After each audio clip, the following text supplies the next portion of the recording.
So magandang umaga guys. So nandito na naman tayo guys sa workshop para magbahagi ng kunting kaalaman guys. So meron naman tayong bisita guys, Chevrolet Camaro na naman guys. So ang issue nito guys ay on and off yung aircon, compressor, tapos yung charging system on and off naman din. Tapos yung auxiliary fan niya guys on and off din. So sa ano ngayon guys, check natin guys o i-duplicate natin guys kung tama yung complaint ng may-ari. So i-duplicate natin kung hindi ba gumagana yung compressor, hindi ba gumagana yung auxiliary fan minsan, at saka yung charging system niya kung hindi rin ba gumagana. So ngayon guys, check natin muna guys para ma-duplicate natin kung totoo yung sinasabi ng customer.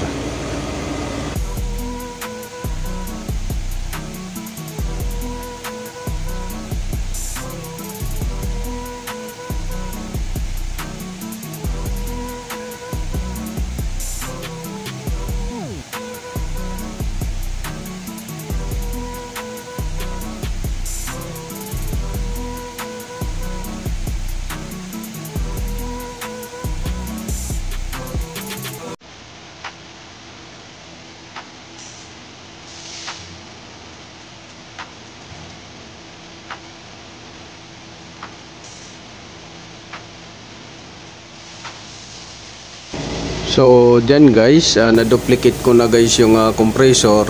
Yung compressor niyan guys nasa bandang passenger side o sa kanan pagka nasa loob kayo ng sasakyan. Kung nasa harap kayo ng sasakyan, nakaharap doon sa nguso, nasa kaliwa. So na-confirm ko on and off nga yung performance ng tapos masyadong delay siya, matagal yung engagement niya. So ngayon dito naman ako sa kaliwa para sa auxiliary fan guys, sa may driver side. Auxiliary fan naman yung chine-check ko dyan, at saka yung alternator.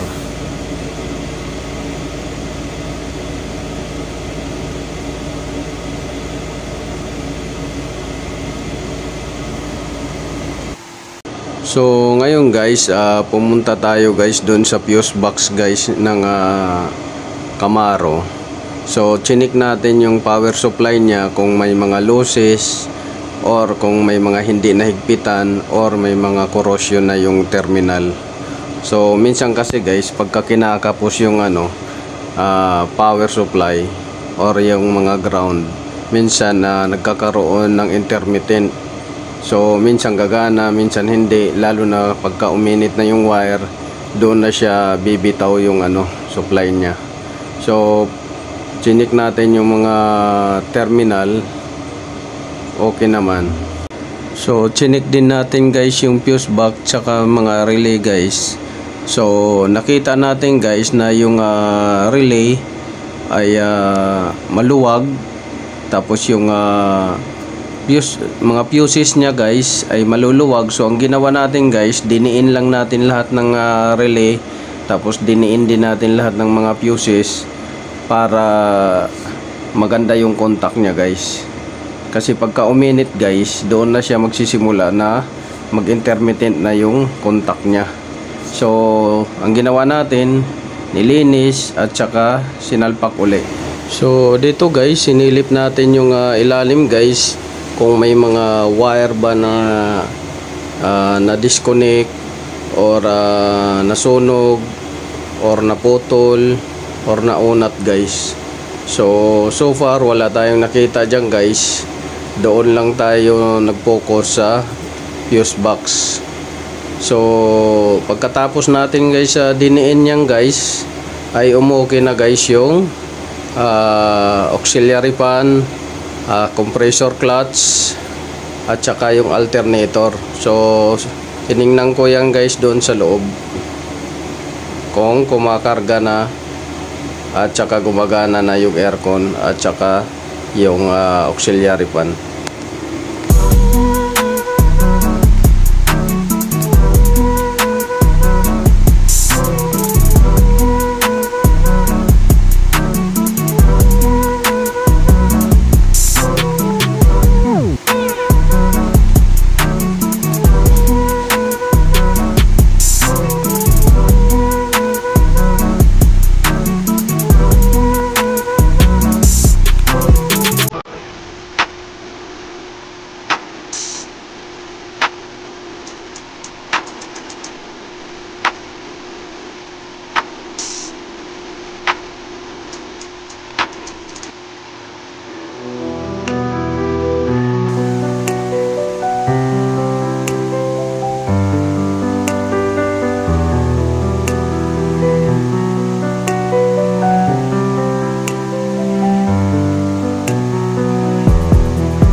make